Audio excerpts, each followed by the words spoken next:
Hey everybody, welcome back to the channel. I am outside with my Seestar on November 1st, 2024, and we are going to give the Mosaic mode another run and see if we can figure it out. So far, I've been kind of working on a video on the new firmware update for the Seestar and basically explain how Mosaic mode goes, but it is so non-intuitive that I was pretty darn close to giving a negative review of the new firmware and Mosaic mode. But when you look on the Facebook groups that I frequent, you have a lot of people taking fantastic images, Mosaic images, with the new firmware update. So someone is figuring it out. So I've asked a couple friends, they've kind of given me some guidance. So as best I understand it, this is basically what you need to do. Go to stargazing mode, select your target. We're gonna select M33. The tripod is level and the compass is level. It didn't ask me to mess with any of that. So after you find M33, you have to go into the star map and then you have to start framing.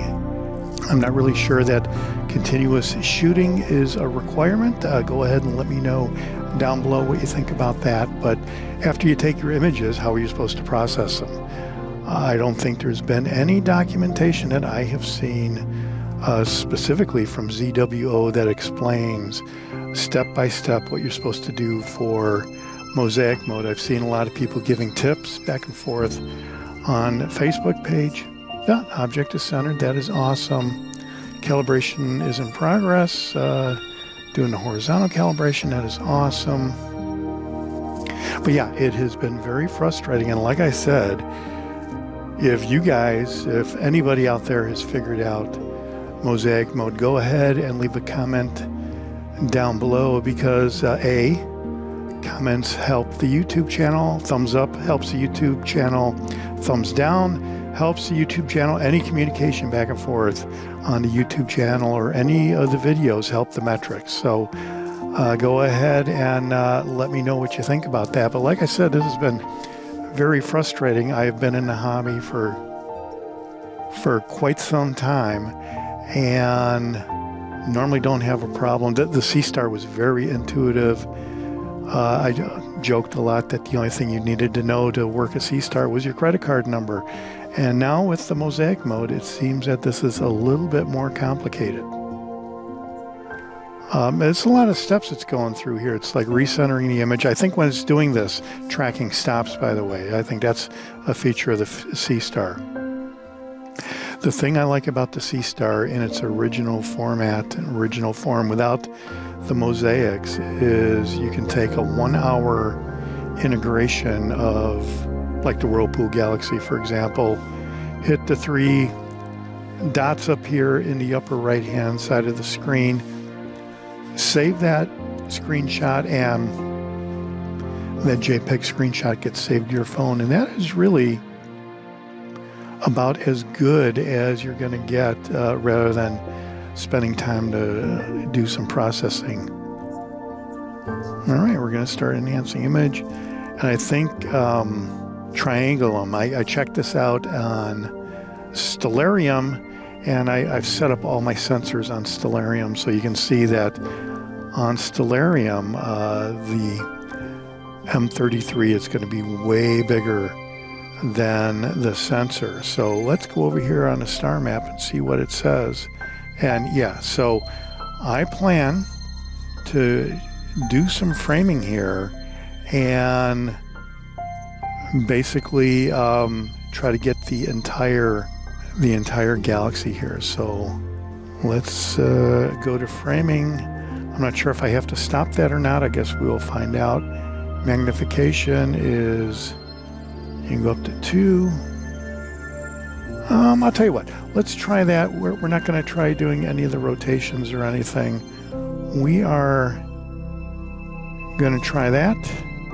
And then I've heard that from this point, what you do for the Mosaic mode is you simply hit Goto, switch object. Yes, we're going to switch. And I think I've already tried this before. And I still couldn't figure out how this was supposed to go. We'll see.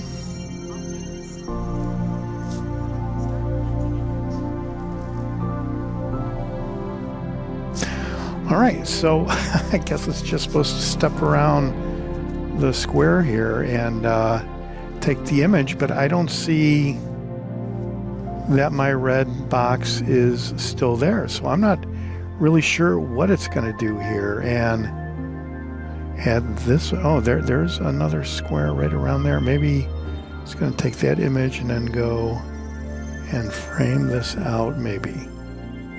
I guess, I don't know. I guess time will tell. So I'm going to let this run, and we'll check back in about an hour or so. It didn't tell me how long it would take to take the mosaic after I selected the bigger box. So yeah, like I said, pretty confusing. Oh, check this out. This is kind of interesting.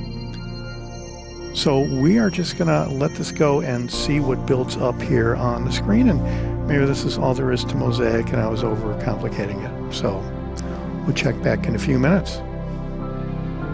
Hey everybody, we are back after 26 minutes into the Mosaic attempt here, and it looks like this is actually working pretty good. So I've taken screenshots at the different stages. As you can see that the Seestar is moving around M33 and adding the mosaic, adding up little pieces. So it's not taking huge swaths and adding them. It's doing very small little bites off of the edge and just compounding the rest of the image. It is pretty cool.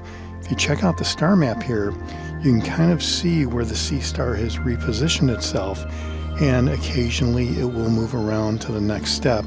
And basically that is how it does it. It seems to work pretty well, actually.